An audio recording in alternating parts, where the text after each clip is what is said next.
আমাদের আশ্রমে 365 দিনে 100 দিন অনুষ্ঠান থাকে, বিভিন্ন অনুষ্ঠান। জগদ্ধাত্রী পূজা, কালী পূজা, দুর্গা পূজা, বাসন্তী পূজা, গুরু পূর্ণিমা, সব কিছুই থাকে। পাগলি মায়ের জন্মদিন, মৃত্যুদিন, ভবার আবির্ভাব তিথি, ভবার তিরোভাব তিথি, শিবরাত্রি, অমাবস্যা, পূর্ণিমা, প্রতি মাসেই দুটো করে। এছাড়াও বিশেষ বিশেষ অনুষ্ঠান থাকে। মাঘের শেষ শনিবার আমরা এখানে একটা মহেন্দ্রবাবু ঠাকুর বাড়ি, সুখচরের প্রখ্যাত বাড়ি, প্রাচীন ঐতিহ্যময় বাড়ি। মহাপ্রভুর সাথে যিনি খোল বাজাতেন, পাখোয়াজ বাজাতেন, সেই গোবিন্দ দত্তের নিজের হাতে তৈরি গৌর নিতাই, তারই প্রতিষ্ঠিত এখানে আমাদের মহেন্দ্রবাবু ঠাকুর বাড়িতে আছে। সেই ঠাকুর বাড়িটা আমরা বছর 5 ধরে রিনোভেশন করার চেষ্টা করছি তাদের পরিবারবর্গের সহযোগিতায়। তা সেইখানটায় আমাদের এই মাঘের শেষ শনিবার 7ই ফেব্রুয়ারি বার্ষিক উৎসব আছে। তোমরা সেখানে যেতে পারো 7ই ফেব্রুয়ারি। আর 8ই ফেব্রুয়ারি পরের দিন ওখানে একটু আমাদের প্রতিবারই আমাদের ওখানে একটা পিকনিক হয়, কিন্তু এবার হয়নি নানারকম কারণে। আমরা ঠিক করেছি উৎসবের পরের দিনে আমরা একটা ছোট করে পিকনিক করব। যারা করতে চাইবে তারা ওখানে যোগাযোগ করবে এখানে। আর 7ই ফেব্রুয়ারি আমাদের ওখানে বার্ষিক উৎসব, মাঘের শেষ শনিবার, এবছর 5ম বর্ষ। এছাড়াও এই আশ্রমে ফাল্গুনের শেষ শনিবার 42তম বর্ষ, 42 বছর হচ্ছে। এখানে অনুষ্ঠান 1 সপ্তাহ আগে এবং 1 সপ্তাহ পর পর্যন্ত এই অনুষ্ঠানটা চলে। প্রোগ্রাম আমাদের এখানে আছে, যারা পাওনি নিয়ে যাবে। সেই অনুষ্ঠানের মধ্য দিয়েই আমাদের সবার কল্যাণ প্রার্থনা করব, ভগবানের কাছে প্রার্থনা যাব। নাম নামে অভেদ, নাম করলেই তার কাছে পৌঁছানো যায়, তাই আমরা নামের মধ্য দিয়েই ডুবে থাকব। এখন আমার মধ্যে সুকুমার বিশ্বাস তবলাবাদক এবং গায়ক, সে ভবার দুটো একই সঙ্গীত পরিবেশন করবে। আমাদের সুকুমার রায় তবলাবাদক এসে উপস্থিত আছেন, তিনি বাজাচ্ছেন। এবং দীপালি দে কলকাতা থেকে সুকণ্ঠের অধিকারী, তিনিও এখানে এসছেন, তিনিও সঙ্গীত পরিবেশন করবে। আমাদের ভবার একটা মাতৃসংঘ আছে রহরা খর্দাতে, তারা এলে বোঝা যায় যে তারা এখানে উপস্থিত হয়েছে। ঠিক আছে, বুঝতে পারছো তারা এসছে, বুঝতে পারছো কি তাদের সেই মাতৃসংঘের আমাদের যিনি আর কি হেড আর কি নেতৃত্বে চলে, সেই দুলুমা ব্রততী চট্টোপাধ্যায়, তিনি উপস্থিত হয়েছেন। তার গলা আপনারা পেয়েছেন নিশ্চয়ই, ওই যে শুনে দেখেছে তো। তাই এলে আমরা ভাবি যে এবারে আমাদের অনুষ্ঠানটা সাফল্যমণ্ডিত হবে আর কি, পরিপূর্ণতা লাভ করবে। তা কিছুক্ষণের মধ্যেই আমরা আবার গানের আসরে যাই, কারণ গানের শিল্পী 2-1টা আসবে। আর যারা মাঝে মাঝে এখানে আসবে বা একটু টিফিন বা কিছু পকোড়া কফি খেতে চাও, ওখানে তারা চলে যেও। তারপরে আমাদের রাত্রে একটু প্রসাদের ব্যবস্থা করা আছে, এই ক্ষমা তত্ত্বাবধান এগুলো চলছে সব কিছুই। তা সবাই প্রসাদ নিয়ে তারপরে এখান থেকে যাবে। আজকে আমাদের সোমবার, প্রতি মাসের অমাবস্যা, পূর্ণিমা, সোমবার এগুলো আশ্রমে নিরামিষের একটা বিশেষ ব্যবস্থা থাকে, শিবের পূজা থাকে। তার জন্য আজকে যে অন্যান্য বছরের জন্মদিনে যে জিনিসটা হয় সেইটা আজকে হবে না, একটু বৈপরীত্য ভাব প্রকাশ হবে আর কি। তা সেইটাও তোমাদের বললাম। তোমরা হয়তো ভাবছো যে আজকে আমরা অন্যরকম কিছু সেবা নিতে পারবো, কিন্তু সেটা প্রকাশ্যেই আমি সেটা আস্তে আস্তে বললাম, বুঝতে পেরেছো সব নিশ্চয়ই। তা আমরা এবার সুকুমার বিশ্বাসের মুখে ভবার সাধনা সঙ্গীত পরিবেশন শুনবো। জয় বাবা। মন্দিরে মন্দিরে জাগো দেবতা, মন্দিরে মন্দিরে জাগো দেবতা, এই কালো প্রবাহে হে সুপবিত্র, কালো প্রবাহে হে সুপবিত্র, রাখিতে হইবে মান শুনো বারতা, মন্দিরে মন্দিরে জাগো দেবতা, মন্দিরে মন্দিরে জাগো দেবতা, এই কালো প্রবাহে হে সুপবিত্র, কালো প্রবাহে হে সুপবিত্র, রাখিতে হইবে মান শুনো বারতা, মন্দির মন্দির জাগো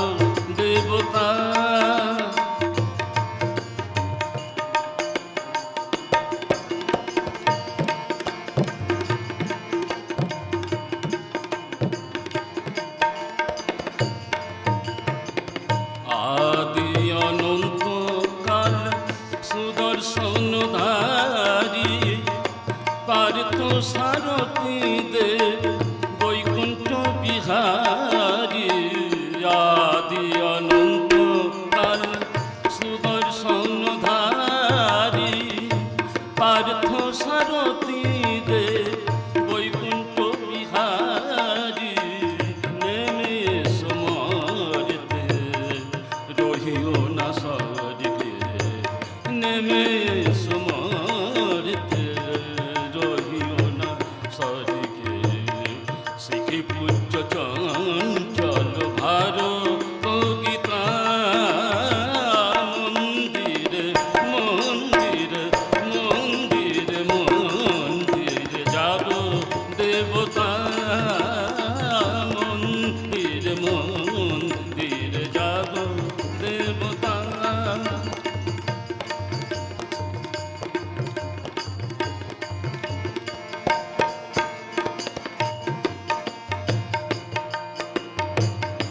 যুগে যুগান্তরে অবতীর্ণ কর্ণধার যুগে যুগান্তরে অবতীর্ণ কর্ণধার আবির্ভাব প্রভু লীলাবতার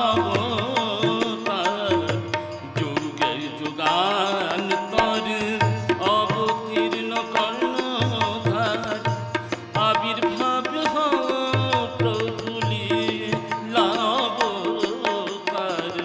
সংকিত জীবন কতদিন ভজবন সংকিত জীবন কতদিন ভজবন বাবা পাগলা কহে এসো শান্তি দাতা মন্দিরে মন্দিরে মন্দিরে মন্দিরে যাব দেবতা মন্দিরে মন্দিরে মন্দিরে মন্দিরে মন্দিরে মন্দিরে যাব দেবতা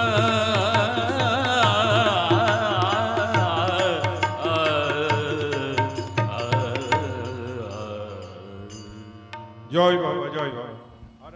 আমাদের আশ্রমের অধ্যক্ষ স্বামী সোমেশানন্দ গিরি মহারাজের শুভ জন্মদিন।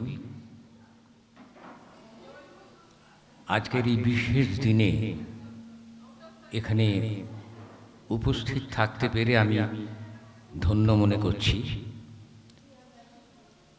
আসলে আমি ওই গঙ্গা জলে গঙ্গা পুজো করব, পাগলের গান, তার গানই তার বাণী, এবং পাগল বলতেন এই গানের মধ্যেই মায়ের বাণী। তো সেই কথাগুলো এত হৃদয়গ্রাহী এবং মর্মস্পর্শী, আমি সেই কথাগুলোই আপনাদের কাছে আবার একটু তুলে ধরার চেষ্টা করছি।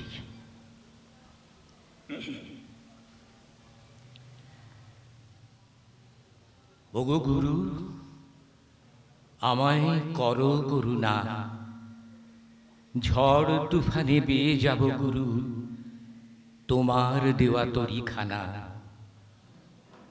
ভব নদীর ভীষণ তুফান, কেঁপে কেঁপে ওঠে পরাণ, তুমি গুরু সকল আসান, মুশকিলে যেন পড়ি না।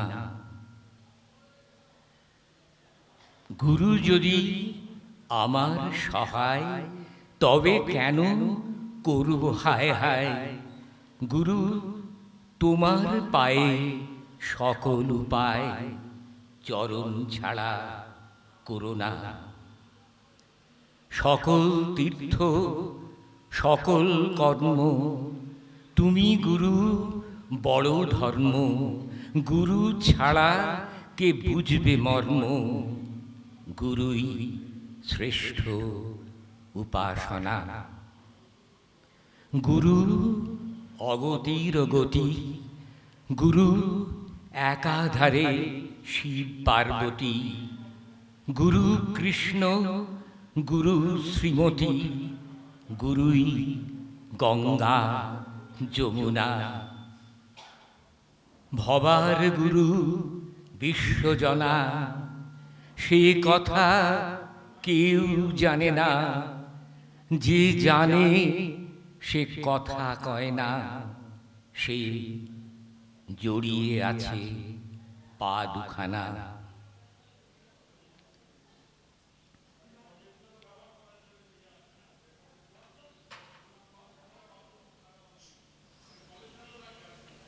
পাগল মানুষকে অসম্ভব ভালোবাসতেন।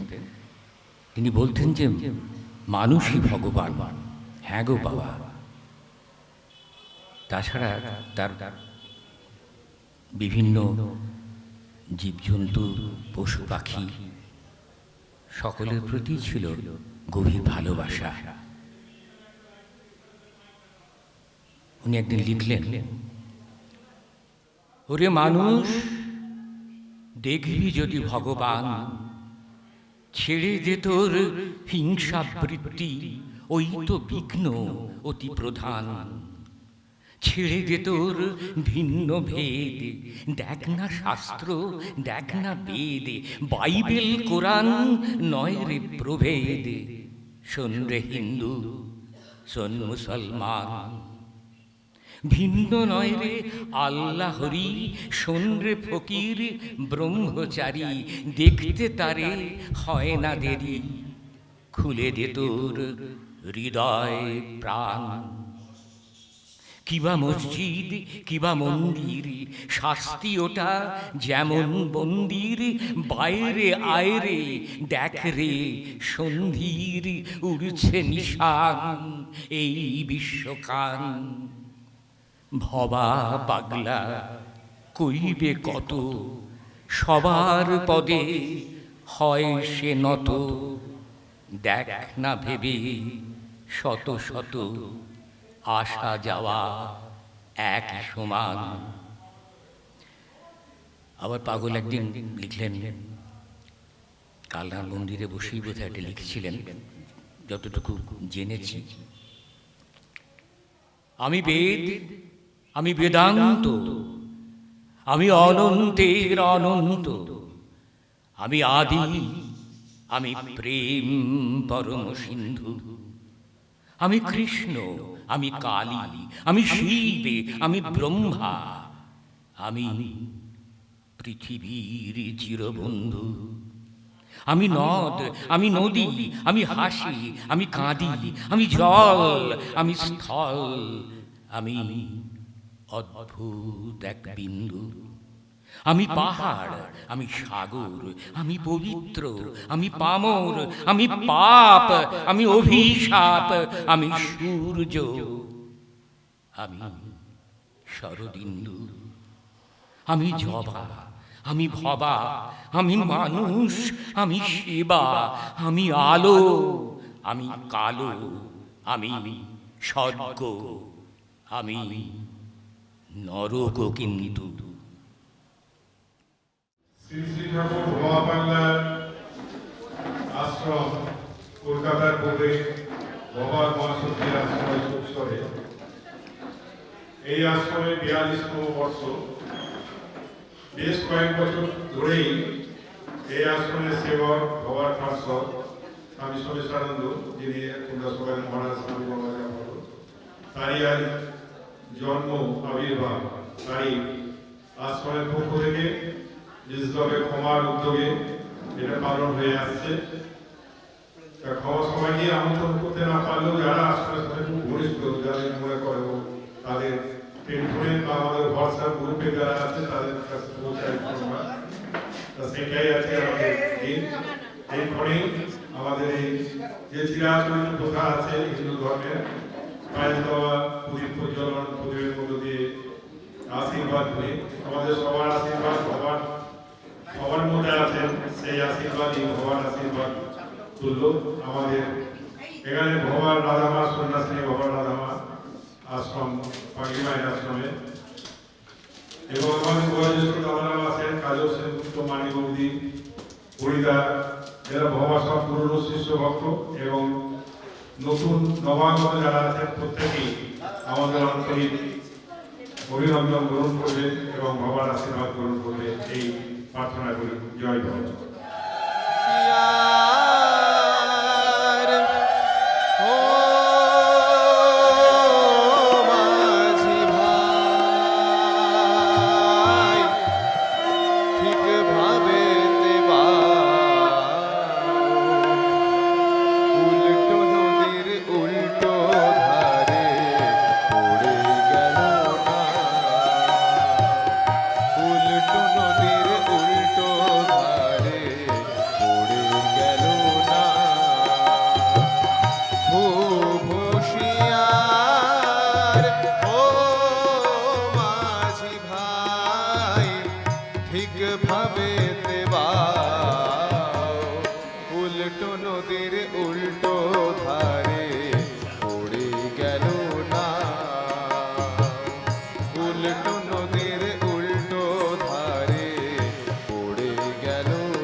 পিছন থেকে ঝড় এলো,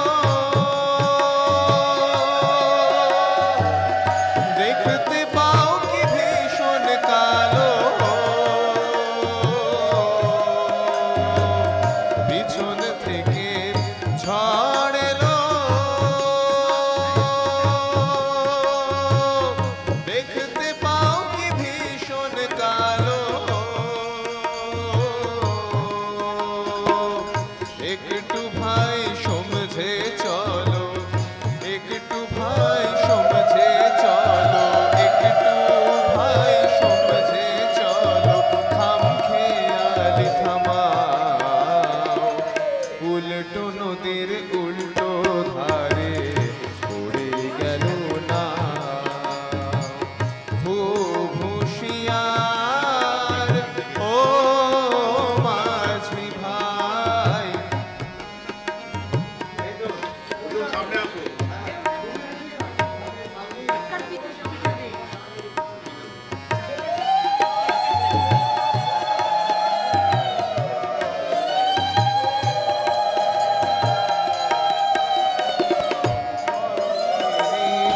ওলট পালট বোঝো না তো কতখানি চোট। তরঙ্গের ওলট পালট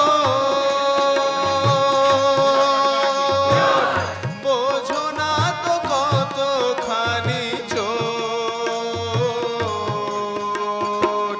কিনারায় লাগলে হো চোট, কিনারায় লাগলে হো চোট, কিনারায় লাগলে হো চোট, কাঁদবে হাওয়া। উল্টো নদীর উল্টো ধারে পড়ে গেল না খুব হুঁশিয়ার ও মাঝি ভাই।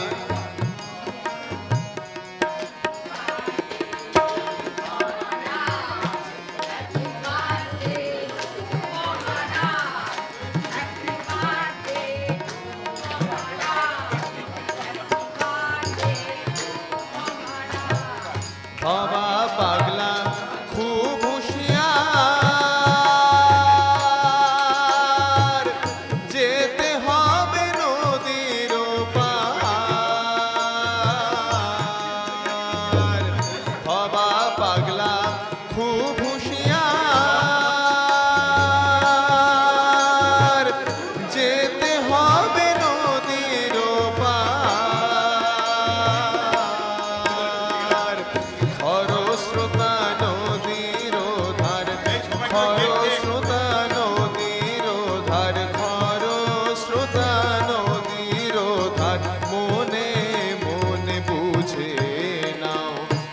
উল্টো নদীর উল্টো ধারে পড়ে গেল না খুব হুঁশিয়ার ও মাঝি ভাই ঠিক ভাবে দেবাও উল্টো নদীর উল্টো ধারে পড়ে গেল না উল্টো নদীর উল্টো ধারে পড়ে গেল না উল্টো নদীর উল্টো ধারে পড়ে গেল না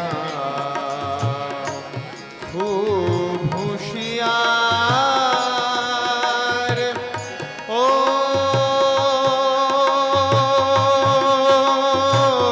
মাঝি ভাই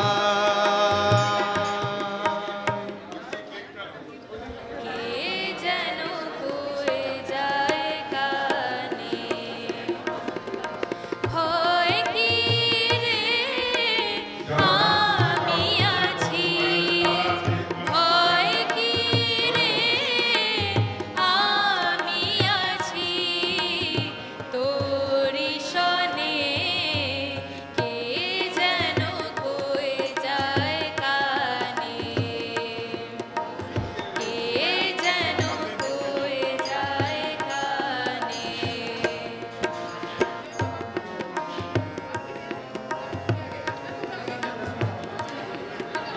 প্রতি পদক্ষেপে পাপেরই ছায়া প্রতিক্ষণে ঢেকে ফেলে অনিত্য কায়া প্রতি পদক্ষেপে পাপেরই ছায়া প্রতিক্ষণে ঢেকে ফেলে অনিত্য কায়া চারিদিকে ছেয়ে আছে কুহকিনীর মায়া চারিদিকে ছেয়ে আছে কুহকিনীর মায়া পালাবার নাই স্থান এ ত্রিভুবনে কে যেন কয়ে যায় কানে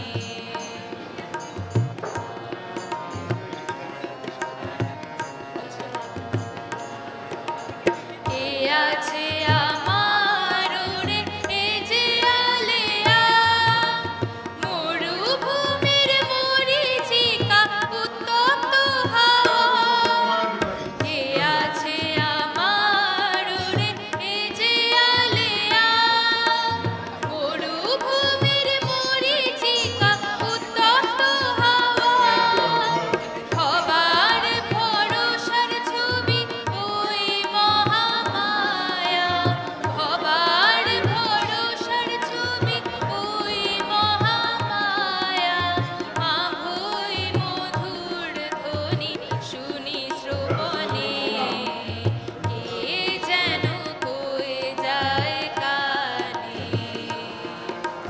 কে যেন কয়ে যায় কানে ভয় কি রে আমি আছি ভয় কি রে আমি আছি তোরি সনে কে যেন কয়ে যায় কানে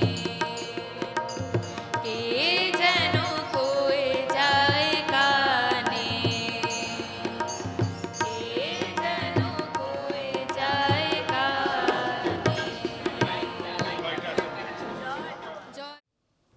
শ্রী শ্রী ঠাকুর ভবপাগলার চরণে শতকোটি প্রণাম এবং আমাদের শ্রদ্ধেয় মহারাজজিকেও শ্রদ্ধেয় প্রণাম জানাই এবং উপস্থিত যারা রয়েছে তাদের প্রতি আমার প্রণাম গুরুজনদের প্রণাম এবং সমবয়সীদের শুভেচ্ছা জানাচ্ছি।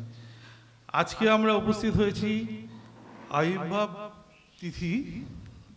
এই আবির্ভাবটা সবারই হয়, মানুষের হয়ে যারা জন্মগ্রহণ করে তারা তাদের জন্মদিন পালন হয়। পরে যারা এই মানুষের থেকে যারা আস্তে আস্তে বিভিন্ন কর্মের মধ্যে দিয়ে যারা মানুষ থেকে আরো একটু উপরে উঠে আসে তারা কিন্তু মানুষের থেকে মনীষ হয়ে যায়, মনীষ হয়ে যায়। তারপরে আরও যারা হয়ে যায় সেটা হচ্ছে আমাদের কিছু কিছু আছে, তাদেরকে অবতার হিসাবেও আমরা জানি। তা এই যে আবির্ভাব বিভিন্ন পুরুষের আমাদের ভারতবর্ষে এসছে, তা বিভিন্ন পুরুষের থেকে আমরা বিভিন্ন রকম পেয়ে থাকি। এই এক একজন পুরুষ কিন্তু এক একটা দিক আমাদেরকে দেখিয়ে দিয়ে গেছে। তার মধ্যে আমাদের শ্রী শ্রী ঠাকুর ভবা পাগলা একজন, সে সমস্ত যে আগে যারা এসছিলেন মহাপুরুষজন, সেই মহাপুরুষের মধ্যে সবাইকে যেন একটা একত্র জায়গায় এনে সবার মধ্যে যেটা রয়েছে তিনি তার কাছ থেকে সেইটা দিতে চেয়েছেন। আমরা জানি যে বৈষ্ণব সম্প্রদায় চৈতন্য মহাপ্রভু থেকে আমাদের ভারতবর্ষে সেই সম্প্রদায়, বৈষ্ণব সম্প্রদায় আমাদের আমরা জানি পেয়েছি, আমরা জানতে পেরেছি। সেই সম্প্রদায়ের মধ্যে অনেক রকম নিয়ম রীতি আছে, কেউ নিরামিষ কেউ আমিষ এরকম ব্যাপার আছে। যারা শাক্ত তাদের আবার কিছু বলি, পাঠা বলি দেওয়ার ব্যাপার ছিল, তাদের একটা নিয়ম ছিল। তা এই যে আরো অনেক সম্প্রদায় আছে, বললে অনেক সময় লাগবে, এত সময় নেই এখানে। তা সেইগুলোকে আমরা যদি ভবা পাগলার গান এবং ভবা পাগলার বাণী সবটা যদি আমরা ঠিকঠাক করে দেখি, দেখবেন সে সব যেন তার কথার মধ্যে দিয়ে বলে গেছে। সবাইকে পাবে, সবাইকে এক জায়গায় নিয়ে এসছে। একটা কথা তার আমি বলি, তাকে কেউ একজন বলেছিলেন যে গুরু হিসাবে, ঠাকুর হিসাবে, যেই হিসাবেই বলে থাকুক, তাকে বলেছিল দীক্ষা নেওয়ার পরে যে আমি দীক্ষা নেওয়ার পরে আমি কি কি খেতে পারি আর কি কি খেতে পারি না। সে একটা কথার মধ্যে দিয়ে দেখুন সে বুঝিয়ে দিয়েছে। সে বলেছে তুই সব খাস, তোর মাথাটা খাস না। তা মাথা বলতে কি এই মাথা বলেছে? এই মাথা নয়, মাথা বলতে বিবেক, যে বিবেকের মধ্যে সব কিছু আছে। আমার কোনটা খাওয়া উচিত, কোনটা খাওয়া উচিত নয়, আমি নেশা করব কি করব না, আমি আমিষ খাবো কি খাবো না, সবটাই হচ্ছে তার বিবেকের মধ্যে রয়েছে। যে আমি কোন পরিস্থিতিতে কখন কি খাবো আর কি খাবো না, আমার শরীর কোনটা দেবে, আমার স্বাস্থ্য কোনটা দেবে এবং সমাজ কোনটা আমাকে গ্রহণ করবে, সেই অনুযায়ী আমার রীতি চলন সমস্ত কিছু হওয়া উচিত। সেই একটা কথার মধ্যে দিয়ে দেখুন সে সবটা বলে দিয়ে গেছে। এই হচ্ছে আমাদের ঠাকুর ভবা পাগলা। মানে আমাদের এখনকার সময় আপনি অনেককে স্মরণ করার মধ্যে দিয়েও আমি যেরকম বৈষ্ণব দীক্ষায় দীক্ষিত, তা সত্ত্বেও আমি যখন পাগলের সান্নিধ্যে এসেছি, আমার গুরুদেবের জন্ম কবে আর আমার গুরুদেবের কি সব প্রোগ্রাম হচ্ছে আমার মাথায় থাকে না। আমি ওই ভবা পাগলার দিকে তাকিয়ে সব ঠাকুরকে এক জায়গায় নিয়ে চলে আসি। জয় ভবা, ভবা পাগলা কি জয় ভবা। আমি তাকে বলি যে তুমি নিতাই, তুমি গৌর, তুমি কৃষ্ণ, তুমি কালী। আমি এতগুলো ফটোর দিকে, এতগুলো ঠাকুরের দিকে আমি তাকাতে পাচ্ছি না, আমার সময় নেই। আমার তারা আছে, সময় মতন আমি এমনিই পৌঁছাতে পারি না। আমি গতকাল আসার কথা ছিল এইখানে, সকালে 10টায় আসবো বলেছিলাম, তারপরে 12টায়, তারপরে পৌঁছালাম হচ্ছে 2টোয়। এই হচ্ছে অবস্থা। তা সেইখানে যদি সব ঠাকুরকে যদি আমি যদি সন্তুষ্ট করার জন্য প্রণাম করতে করতে যাই, তো ওখানেই চলে যাবে 2 ঘন্টা। তা আমি কি করি, পাগলের সামনে দাঁড়িয়ে ওই শুধু পাগলকে দিয়ে সবটাই আমি দেখতে চাই, তুমি শিব তুমি সব বলে আমি বেরিয়ে আসি। তা আমার এইখানে আমরা যারা উপস্থিত হয়েছি, তা সেখানে আমরা সবাই জানি আমাদের শ্রদ্ধেয় ভালোবাসার মহারাজজির আজকে শুভ আবির্ভাব। তা আজকে জন্মদিন বলবো না কেন, আমাদের মহারাজও এই মানুষ থেকে মহামানবের দিকে এগিয়ে এসছে। তার কাজকর্ম, তার এই যে দীর্ঘ জীবন, সে আমাদের ঠাকুরের সান্নিধ্যে এসে সে জীবনে তার নিজের জন্য কিছু করে যায়নি, যা করেছে সবার উদ্দেশ্যে। সে যদি কাউকে বকা দেয়, কাউকে যদি কিছু মানে কোনো রকম ভাবে মন্দ কথা বলে, তার তার উদ্দেশ্যে বলছে, তার সঠিক চরিত্র এবং তার কর্ম ঠিক হওয়ার জন্য বলছে, তার উপকারের জন্য সে বলছে না। যাকে বলবে সে যদি মানতে পারে তাহলে সে ঠিক হবে তার আগামী দিনের জন্য। এই জন্য এই মানুষকে আমরা আজকে মহামানব বলবো, ইনিও একজন মহাপুরুষ। তা আমরা এনাকে শ্রদ্ধা করব, ভক্তি করব এবং এনাকেও আমরা ভবা পাগলারই একদম নিদর্শন হিসাবে আমরা মেনে চলব। বিরল বলবো এই কারণে, যত সব মহাপুরুষ জগতে এসেছেন তারা নিজে বিশেষ কিছু লেখেননি। রামপ্রসাদ কমলাকান্ত কিছু বাণী গান লিখেছেন, অন্যান্য যেমন রামকৃষ্ণদেব শ্রীব লিখেছেন, মহেন্দ্রগুপ্ত তিনি তার সম্বন্ধে কথামৃত লিখেছেন, বিশ্ববিখ্যাত। আমাদের বাণী রচনা বিবেকানন্দ লিখেছেন। কিন্তু মহাপুরুষের তাৎক্ষণিক লেখা, তাৎক্ষণিক তার বুদ্ধি থেকে তিনি লিপিবদ্ধ করেছেন গানের মধ্য দিয়ে, একমাত্র ভব পাগলা, যা পৃথিবীর ইতিহাসে বিরল, এবং অজস্র সঙ্গীতের মধ্য দিয়ে অজস্র বাণী একমাত্র ভব পাগলায় দিয়ে গেছেন। তিনি প্রচার বিমুখ ছিলেন, তিনি বলতেন খবরে গেলে গোবরে যাব, তাই তিনি জীবদ্দশায় প্রচার করতে দিতেন না। তার অনুষ্ঠান হতো গৃহের মধ্যে, চার দেওয়ালের মধ্যে। তিনি কোনো সভা সমিতি অনুষ্ঠানে যেতে পছন্দ করতেন না। কিন্তু সেই তৎকালীন মহামণ্ডলেশ্বর শিবানন্দগিরি মহারাজ দক্ষিণেশ্বর মহাসম্মেলনে বৃন্দাবনীতলা জ্ঞানেশ নারায়ণ চক্রবর্তী থেকে আরম্ভ করে যারা যারা তৎকালীন বিদগ্ধ মহল ছিলেন, কলকাতা ইউনিভার্সিটির আমাদের গোপাল চন্দ্র ব্যানার্জি মহাশয়, প্রত্যেকের অনুরোধে সেই সব মঞ্চে তিনি যেতে বাধ্য হতেন। কিন্তু তিনি বলতেন, বাবা আমি তো ভালো কথা জানি না, আমি শুধু মায়ের কথা জানি। মা ভালো খারাপ সবার মধ্যে আছে। তুমি চোর ডাকাতের মা, তুমি জগন্নাথের মা, তুমি সাধু সন্ন্যাসীর মা, তুমি আলোরও মা, তুমি অন্ধকারেরও মা। এই হচ্ছে ভবপালার আদর্শ। তার আদর্শ বলে শেষ করা যাবে না।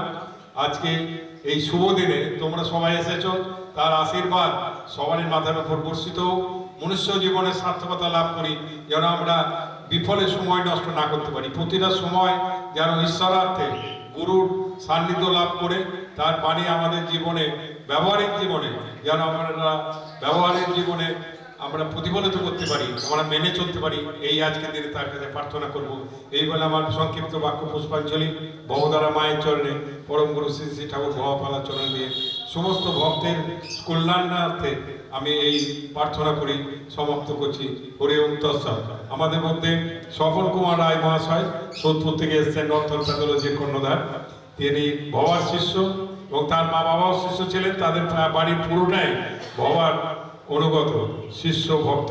তা তিনি আমাদের আসনের সাথে যুক্ত এবং ট্রাস্টের মধ্যে অন্যতম। তিনি দু চারটে কথা ভবার কথা বলবেন। আপনি একটু বাঁদিকে আসুন। জয় ভব। আমাদের মধ্যে হরিদা আছেন, খুব বয়োজ্যেষ্ঠ। কাজল বাবু এসেছিলেন, তিনি চলে গেলেন। মানে বরিষ্ঠ নাগরিক যারা আছে তাদের মধ্যে অন্যতম, শত্রুরের মধ্যে। তারাও কিছু বলবেন, কিন্তু কাজল বাবু তারা থাকার জন্য চলে গেছেন। কিন্তু হরিদাকে আমরা বলবো, নিচে থেকেই বলবে, মানে অনেক বয়স, তবু তিনি যে আসেন লাঠি ধরে আস্তে আস্তে, এরম আগ্রহ দেখা যায় না। মানে তাও তিনি আমাদের মধ্যে উপস্থিত হয়েছেন।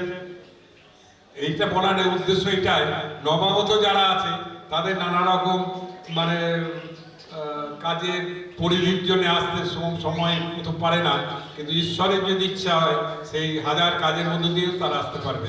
এই জন্যই তাদের এই যে অনুধ্যান করার জন্য আমাদের তাদের সামনে ধরে রাখা। আমাদের মধ্যে পরেশ তরফদার এসছে, উজ্জ্বল এসছে, তুষার বাবা আছে, এই যে দমদম ক্যান্টনমেন্ট থেকে এসছে। অনেকে দূরাগত যারা কলকাতা, কোরিয়া বা আরো দূরে থাকে, তারা যেহেতু সন্ধ্যার সময় অ্যাটেন্ড করতে পারবে না, ভোরবেলায় তারা এসে হাজির হয়ে গেছে। আজ আমি বেরোচ্ছি সকালে, প্রতিদিন 8টায় বেরোই। আমি যখন ব্যাক করছি দেখছি একজন গড়িয়া থেকে হেঁটে হেঁটে মানে আমাদের বলরাম রাস্তা দিয়ে আসছে। আমি অমিত তুমি এখানে? বলছে আপনার জন্মদিনে আমি এসেছি, বিকেলে তো আসতে পারবো, অনেক দূরের রাস্তা, তার জন্য আমি। এই যে আগ্রহ, তার কর্মব্যস্ততার মধ্য দিয়ে সে যে আসতে পারে, এটাই বড় কথা। আমরা কিন্তু কাছে থেকেই কাছে ঠিক সময়ে আসতে পারি না, এই পরে যাচ্ছি এই যাচ্ছি, 6টায় যাবো, 6:30 যাবো, 7টায় যাবো, কিন্তু আমাদের উচিত কাছে যারা আছি আমরা প্রথমেই আসবো এবং শেষে যাবো। আমাদের কিছু তো কর্তব্য কর্ম আছে, শুধু অ্যাটেন্ড করা না, শুধু নাম গান শোনা না, শুধু প্রসাদ দেওয়া না, আমাদের তো কিছু ক্রিয়াকর্ম থাকে, কারণ সবারই মধ্যে তিনি আছেন, সবারই কাজের মধ্য দিয়ে অর্থ সামর্থ্য ব্যক্তিগতভাবে উপস্থিতি দিয়ে আমরা তার পূজা করতে চাই। এই বলে আমি আমাদের মাইক্রোফোন স্বপন বাবুর হাতে তুলে দিচ্ছি। জয় বাবু।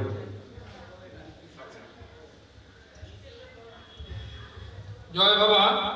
আজকে বেশি কিছু তো বলার নয়, যেহেতু মহারাজকে আমি সবসময় বলি ঠাকুর রামকৃষ্ণের ভাগ্নের হৃদয় ছিলেন হৃদয়।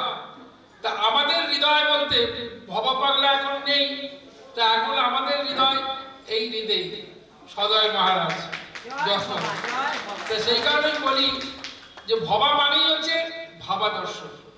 যেই আদর্শের কথা বারবার করে আমরা সবাই বলছি, আমরা অনেকে মেনে চলে উঠতে পারছি না, দ্বিধা দ্বন্দ্ব কাজ করে, যার ফলে কি বলে ভবা বলতে ভবার ভাবনা কিনে যাব পারে এবার ছাড়িবে বলে গেয়ে মুখে গান। যদিও আমি অনেক কিছু ভুল বলেছি, হয়তো হতে পারে গানে।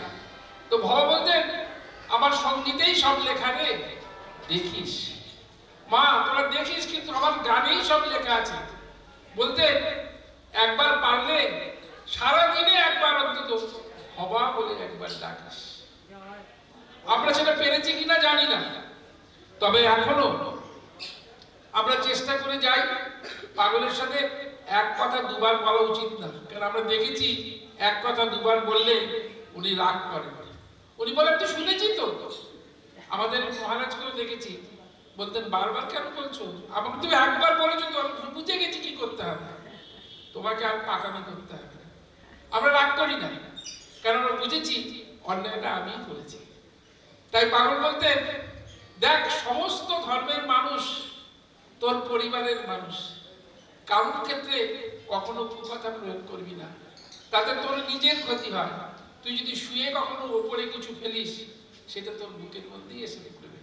সুতরাং সমস্ত ধর্মের মানুষকে সম্মান করতে শিখবি, মা বাবাকে সম্মান করতে শিখবি, দিতে শিখবি, তবেই তুই কিন্তু মায়ের কথা ভাবতে পারবি, আদারওয়াইজ না।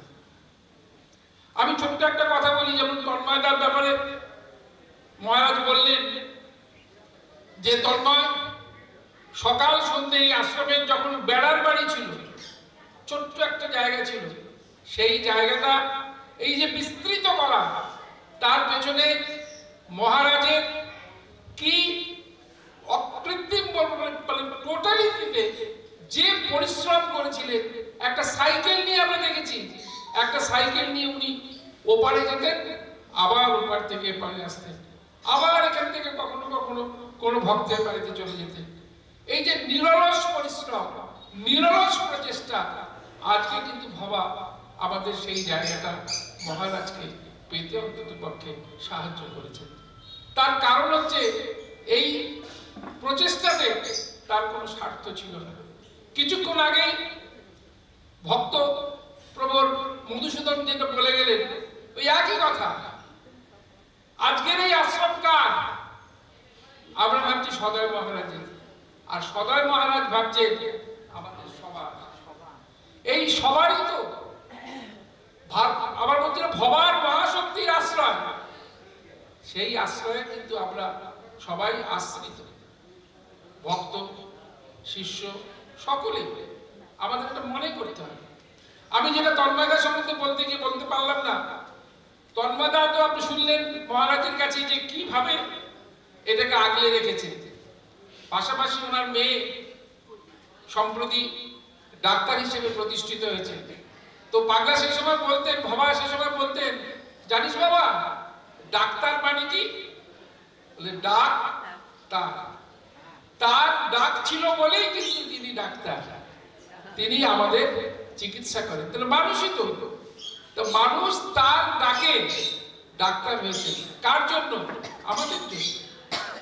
এইভাবে ভবা সকলকে শ্রদ্ধা নিবেদন করতেন।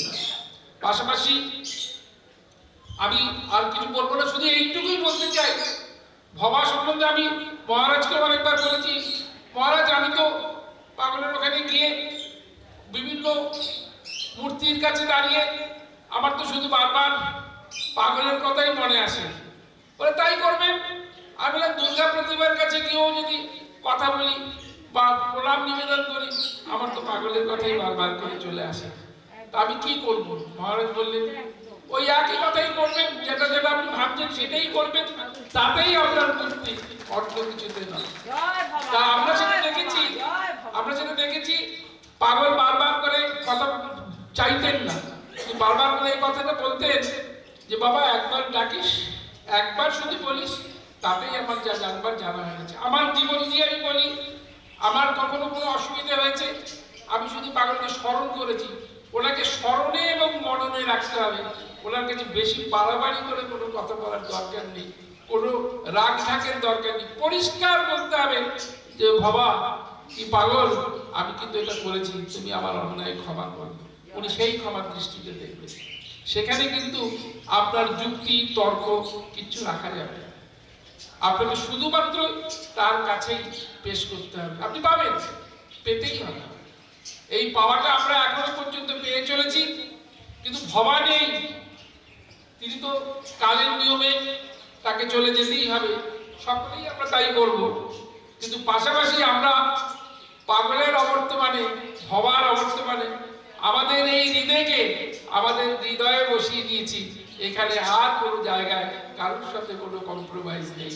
তাই আমরা বলবো সদয় মহারাজ আমাদের দীর্ঘজীবী হন, ভবা বাংলার আশীর্বাদে তিনি আমাদেরকেও এগিয়ে নিয়ে চলুন। এইটাই কিন্তু আমরা ভবার কাছে আবেদন করব, ভবার কাছে প্রার্থনা করব। আমাদের হৃদয়ে থাক, আমাদের হৃদয়ে তিনি মূর্ত হয়ে থাক, এইটুকু বলেই আমি সকলকে আমার অভিনন্দন জানিয়ে আর তন্ময়। দীর্ঘ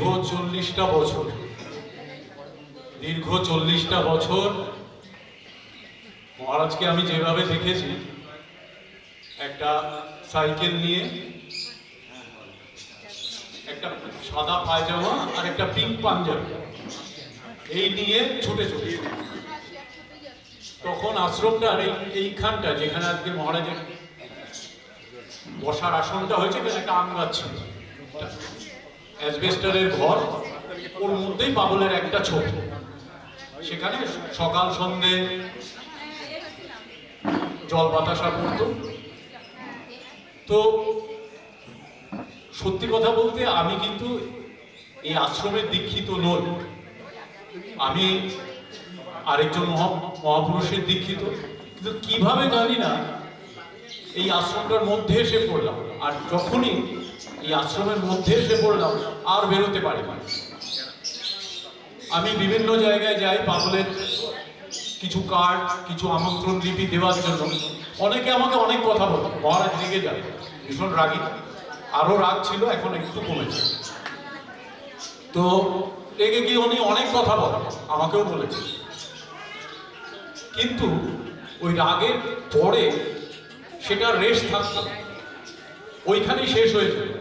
আবার যদি আমি রেগে গিয়ে হয়তো মনে করতাম যা এই সপ্তাহে আর যাবো না, বলে উল্টোপাল্টা, তখন আমার বয়সও কম, মাথাটা গরম হয়ে যেত, যাবো না, থাক আমি চুপ করে বসে থাকবো, যাবো না। আবার কিছু জানি না, আবার এদিক দিয়ে যেতে গিয়ে এই পাঁচিলের ধার দিয়ে যখনই যাচ্ছি মনে হয় আরেকবার যাই, একটু নমস্কার করে চলে যাবো, মহারাজের মুখোমুখি আর হচ্ছে না। দেখা গেল মুখোমুখি তো হয় না, যেই ঢুকেছি সামনে দাঁড়িয়ে বলছে এই তুমি এসে গেছো, ওটা দিতে হবে। আগে যে বকাবকি করেছে তার রেশ কিছুই রেশ নেই। আমি বললাম ঠিক আছে চলো আমি দিই। তারপর বিভিন্ন ভক্তের বাড়িতে যেতাম, যারা পাগলের সত্যিকারের শিষ্য, আমি তো পাগলকে চর্মচক্ষে দেখিনি, সত্যিকারের শিষ্য যারা, তাদের কাছে যেতাম, তারাও আমাকে এই কথা বলতো, এই আর আজ আশ্রমে যাবো না। আমি বললাম একটাই কথা বলতাম যে যাবেন না কেন? বললো না যাবো। তা যাই হোক, পরে অনেক পিড়াপিড়ি করলে বলতো। তাই বলতাম দেখুন পাগল তো সবার, আর আপনি যদি এই আশ্রমে এসে এই কাজগুলো করতে পারেন তাহলে বলে, করতে তো পারবেন না। তখন আমার মাথাটা আর একটু গরম হচ্ছে। আমি বললাম করতে পারবেন কি? বললো না। আমি বললাম যে যদি করতে পারেন, সকাল সন্ধ্যে করতে পারেন, পূর্ণিমা অমাবস্যা যদি পালন করতে পারেন তাহলে গিয়ে বলবো যে মহারাজ আপনাকে দরকার নেই, আমি করে দেবো। সেটা পারবেন না, অতএব যেতে তো হবে। পাগলকেই তো দেখতে যাবেন, আর তো কাউকে দেখতে যাবেন না, তো যাবেন। পরে দেখতাম যারা রেগে গিয়েছে 2-4 দিন বাদে, 1-2 মাস বাদে আবার ঠিক তারা চলে আসে। এই আশ্রমে দীর্ঘ 40 বছর ধরে আমি বহু লোককে দেখেছি যারা পাগলকে চলে গেছে, আশ্রম থেকে চলে গেছে, আবার ঘুরে ফিরে 5-7 বছর বাদে আবার দেখি তারা গুটি গুটি পায়ে আবার এই আশ্রমে এসেছে। জানি না যে আশ্রমে কি টান রয়েছে। পাগল বলতে যে সত্যি কথা, যে পাগলের এই টান, এই যে চোখ একবার দেখে ফেলেছে। রহড়াতে অনেকদিন আগে চিত্রাঙ্গদা বলে একটা স্টুডিও ছিল, এখন আছে কিনা জানি না, বোধহয় নেই, যেখানে একটা স্টেট ব্যাংকের যে এখন বিল্ডিংটা হয়েছে ওর নিচে ছিল, আছে। তো আমি যখন প্রথম রহড়া মিশনে পড়তাম, তো আমি ওই তখন 3-4 হবে, তো আমি ওখানে রিক্সা করে যাচ্ছি, তো ঠিক চিত্রাঙ্গদা স্টুডিওর গায়ে পাগলের একটা ছবি ছিল। তো ছবিটা আমি দেখতাম, আমার টানতো, মিশনে পড়তাম কিন্তু আমাদের ছবিটা খুব টানতো। কি তখন কে এত বড় বড় চুল, দেখতে তো দারুণ, চোখটাও সাংঘাতিক। বহুকাল বাদে আমি এই আশ্রমে এসে তখন এই ছবিটা দেখতে পাই, তো ওই ছবির সঙ্গে এই ছবি মেলায় না। সে বাবা, একে তো দেখেছিলাম, তাহলে এই ভবা বাবা। বহু চেষ্টা করেছি বাবুকে তো দেখতে তো পাইনি। তো যাই হোক, আপনাদের উদ্দেশ্যে একটাই কথা, আশ্রমে এসেছেন, আশ্রমে রেগুলার কম বেশি আসবেন।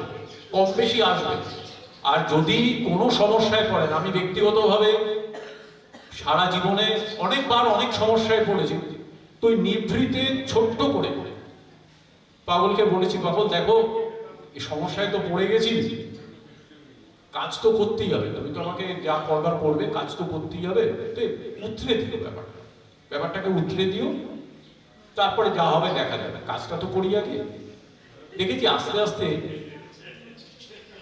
ঠিক কাজটা থেকে উদ্ধার পেয়ে গেছে, ঠিকভাবেই পেয়েছে। অন্য কোনো পথ অবলম্বন করিনি, অসৎ পথ অবলম্বন করিনি, কাজটা কিন্তু আমার যেভাবে হয়ে গিয়েছে।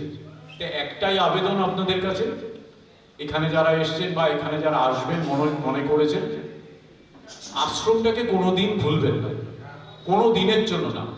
আজকে মহারাজ আছেন, তিনি ভবা পাগলার মূর্ত প্রতীক বর্তমানে আমাদের কাছে। কারণ মহারাজ যেটা বলেন আমি মনে করি সেটা পাগলই বলছে, তার মুখ দিয়ে পাগলই বলিয়ে দিচ্ছে। যে কোনো ভাবে হোক এই আশ্রমকে পরিত্যাগ করবেন না, রেগে যাবেন না, দয়া করে আশ্রমে প্রত্যেককে আসবেন। একদিন আসতে না পারেন অন্যদিন আসবেন, অন্যদিন না পারেন অন্যদিন আসবেন, কিন্তু আসবেন। পাগলকে, মহারাজকে ভুলও বুঝবেন না। পাগলের জন্য প্রত্যেকের দরজা খোলা রয়েছে, প্রত্যেকে আসবেন। আমি রহড়া মিশনে এক মহারাজকে পাগলের ছবি দেখিয়েছি। আমি মিশনে যেহেতু পড়াশোনা করেছি, তো এখনো আমার মিশনে যাতায়াত আছে, রহড়া মিশনে। তো সেই মহারাজকে আমি, বেলুড়ের মহারাজ, সেই মহারাজকে আমি, আমার ব্যাগে পাগলের ছবি থাকে, সবসময় থাকে।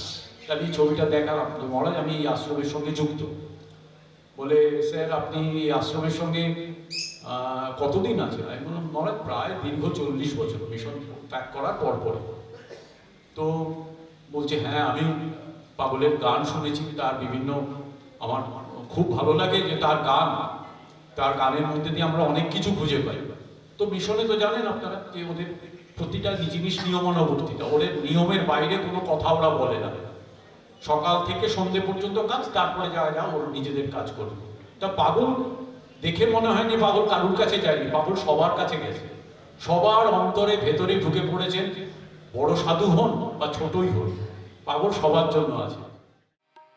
দুটি হাতে দুটি পায়ে জড়িয়ে ধরো, মন মন্দিরে তোমার প্রভুকে সরো। দুটি হাতে দুটি পায়ে জড়িয়ে ধরো, মন মন্দিরে তোমার প্রভুকে সরো। চোখে লহ প্রেম জল ভরি, দুটি চোখে লহ প্রেম জল ভরি, রসনায় নাচিবেন শ্রী গৌরহরি। দুটি হাতে দুটি পায়ে জড়িয়ে ধরো, মন মন্দিরে তোমার প্রভুকে সরো। দুটি চোখে লহ প্রেম জল ভরি, দুটি চোখে লহ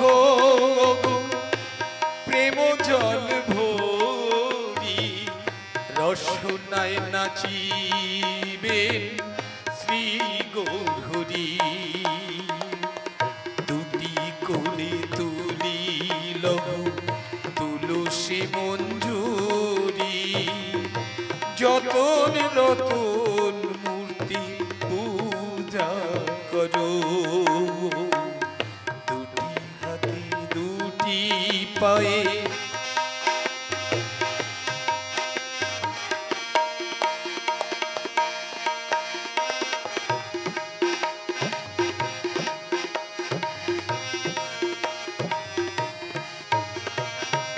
পবন বহিছে ধীরে বৃক্ষ দোলায়, পবন বহিছে ধীরে বৃক্ষ দোলায়, ভালো করে শোনো মন তার কথা শোনা যায়।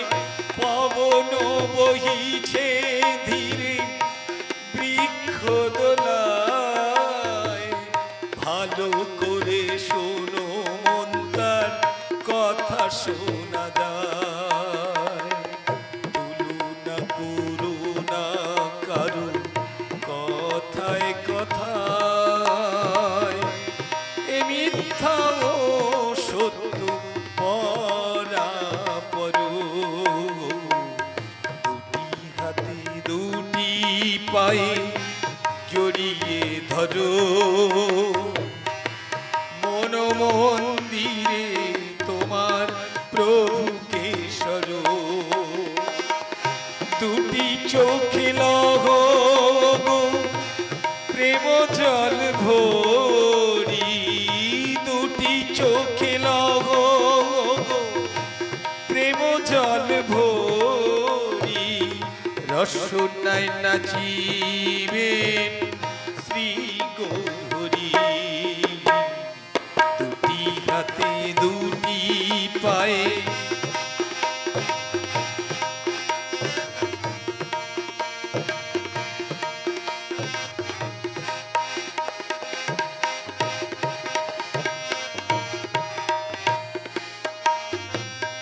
উচ্চ শিক্ষায় উচ্চ বংশ হলে হবে না, উচ্চ শিক্ষায় উচ্চ বংশ হলে হবে না, মুচি হয়ে সূচি হও চাই উপাসনা। উচ্চ শিক্ষায় উচ্চ বংশ হলে হবে না, মুচি হয়ে সূচি হও চাই উপাসনা। ভবাকে তুচ্ছ করো বিচার করো না, ছেড়ে দাও তর্ক যুক্তি ছোট বড়। দুটি হাতে দুটি পায়ে জড়িয়ে ধরো,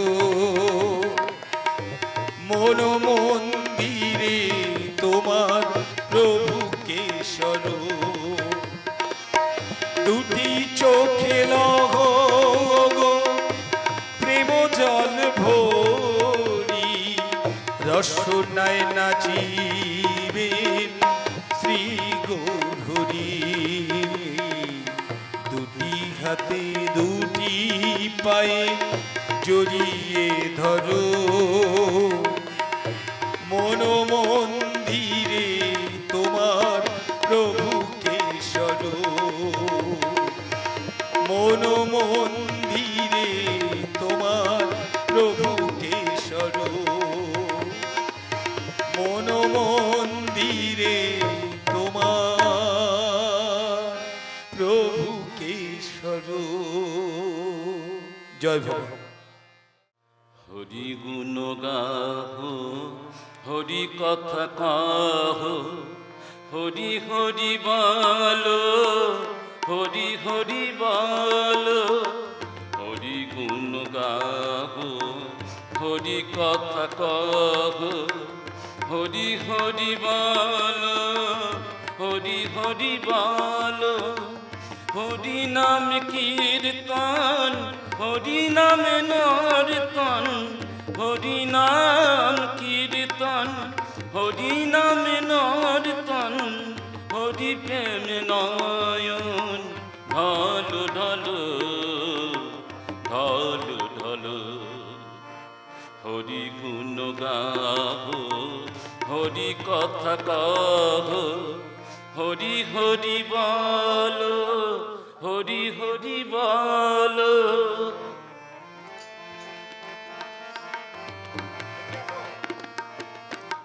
হরি গুণ গাহ, হরি কথা কাহ, হরি হরি বলো, হরি হরি বলো।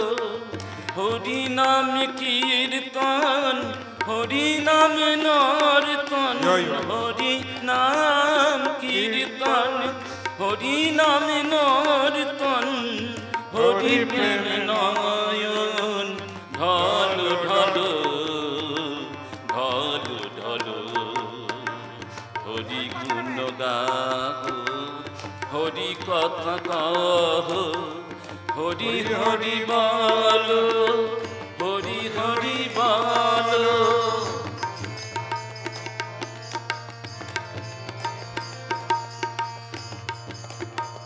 হরি নাম শ্রবণে, হরি নাম বদনে, হরি নাম শ্রবণে, হরি নাম বদনে। হরি নাম অমৃত পানে মগন থাকো, হরি নাম শ্রবণে, হরি নাম বদনে। হরি নাম অমৃত পানে মগন থাকো। হরি নাম চিন্তা তাধীন তাধীনতা, হরি নাম চিন্তা তাধীন তাধীনতা। হরি মৃদঙ্গ বাদ্য বাজাও করো তাল, বাজাও করো তাল। হরি গুণ গাহ, হরি কথা কহ, হরি হরি বলো, হরি হরি বলো।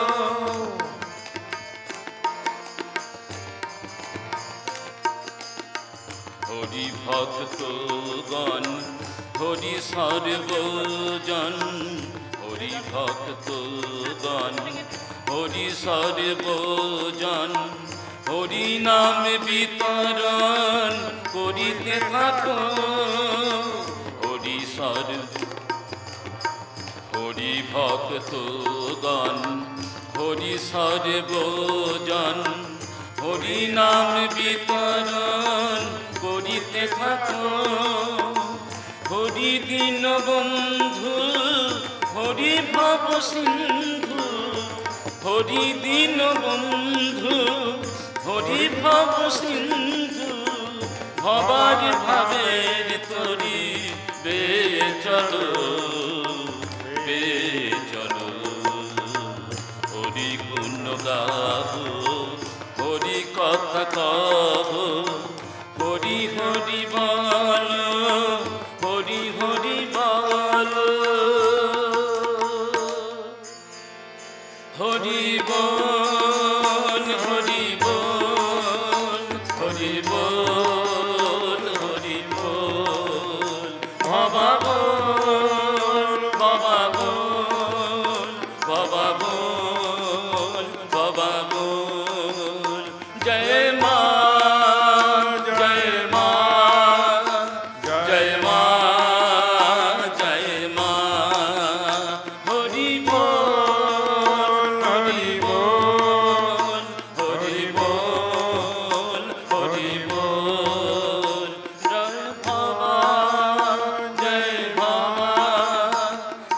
মা জয় মা জয় মা জয় মা জয় মা জয় মা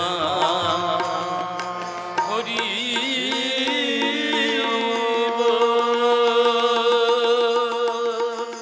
হরি